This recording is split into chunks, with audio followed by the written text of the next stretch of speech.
नमस्कार शेतकरी मित्रांनो, सध्या राज्यामध्ये एक पॅटर्न सुरू आहे. नुसत्या योजना सुरू करायच्या आणि त्या योजनेचा कोणताही हप्ता शेतकऱ्यांना टायमाला द्यायचा नाही. त्यापैकी आपली नमो शेतकरी योजना, या योजनेचा 8वा हप्ता येऊन कित्येक दिवस उलटले तरी शेतकऱ्यांच्या खात्यावरती 9वा हप्ता अजून देखील जमा झालेला नाही.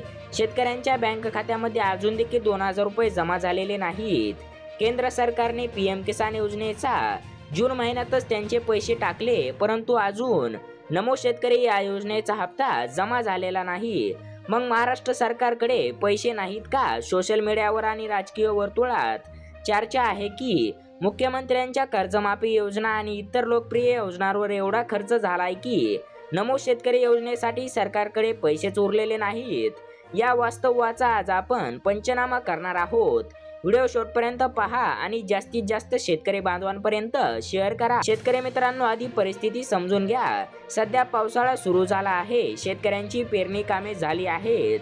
काहींना खाते घ्यायचे आहेत, काहींना बियाणे घ्यायचे आहेत, तर काहींना मजुरी द्यायची आहे. अशा वेळी हा 2000 रुपयाचा हप्ता शेतकऱ्यांसाठी किती महत्त्वाचा असतो तो हे कॅबिनेटमध्ये बसणाऱ्या अधिकाऱ्यांना आणि नेत्यांना काय समजणार. नियम असा सांगतो की केंद्राचा हप्ता पडला की राज्याचा हप्ता जमा व्हायला पाहिजे. पण आज महिना झाला तरी शेतकरी रोज बँकेत चक्रा मारत आहेत, मोबाईलवर मेसेज चेक करत आहेत, पण खात्यात दमडी देखील आलेली नाही.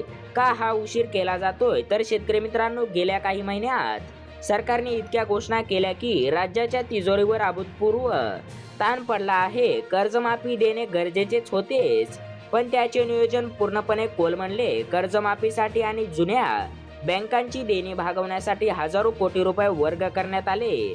त्यातच माझी लाडकी बहीण योजना आणि इतर योजनांसाठी दरमहा हजारो कोटी रुपयाची तरतूद सरकारला करावी लागत आहे. आता विचार करा, जर एका योजनेचा पैसा काढून दुसऱ्या योजनेला दिले जात असतील तर ती थेट शेतकऱ्यांच्या हक्कावर दरोडा टाकण्यासारखी आहे. नमो शेतकरी योजनेच्या एका हप्त्यासाठी सरकारला साधारणतः 1800 ते 2000 कोटी रुपये लागतात. पण कर्जमाफी आणि इतर गाजावाजा करणाऱ्या योजनांमध्ये सरकारचे बजेट असे काही कोलमडले आहे, अडकले आहे की नमो शेतकरी योजनेच्या फाईलवर सही करायला सरकारकडे वेळ किंवा पैसा शिल्लक राहिलेला नाही. अशी आजची परिस्थिती आहे. आता नेहमीप्रमाणे सरकारकडून काय कारणे दिले जातील तर EKYC पूर्ण नाही, काही शेतकऱ्यांचे आधार लिंकिंग बाकी आहे, प्रशासकीय मंजुरी सुरू आहे. पण आमचा सरकारला थेट सवाल आहे, गेले 8 हप्ते ज्या शेतकऱ्यांना मिळाले त्यांचे EKYC अचानक कसे काय अपूर्ण झाले? दरवेळी हप्ता लांबवायचा असला की हीच तांत्रिक कारणे पुढे का केली जातात? कर्जमाफीच्या नावाखाली नमो शेतकरी योजनेचा हप्ता लांबवणे म्हणजे एका हाताने देणे आणि दुसऱ्या हाताने काढून घेणे, असाच हा प्रकार आहे. शेतकरी मित्रांनो, सरकारने हे लक्षात ठेवले पाहिजे की शेतकरी हा फक्त मतदानापुरता मर्यादित नाही. जर खरीप हंगामात नमो शेतकरी योजनेचा 9वा हप्ता आणि कर्जमाफीचा लाभ शेतकऱ्यांच्या खात्यात तातडीने जमा झाला नाही तर येणाऱ्या निवडणुकीत शेतकरी राजा आपली ताकद दाखवल्याशिवाय राहणार नाही.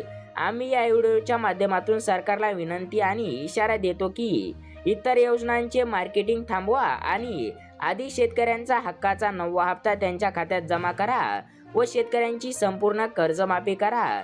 मित्रांनो, तुम्हाला काय वाटते? कर्जमाफीच्या नावाखाली नमो शेतकरी योजनेचा हप्ता लांबवणे योग्य आहे का? तुमच्या खात्यात पैसे आलेत का? खाली कमेंटमध्ये नक्की सांगा. ही माहिती प्रत्येक शेतकऱ्यापर्यंत पोहोचण्यासाठी व्हिडिओला शेअर करा आणि चॅनलला सबस्क्राईब करा. जय जवान जय किसान.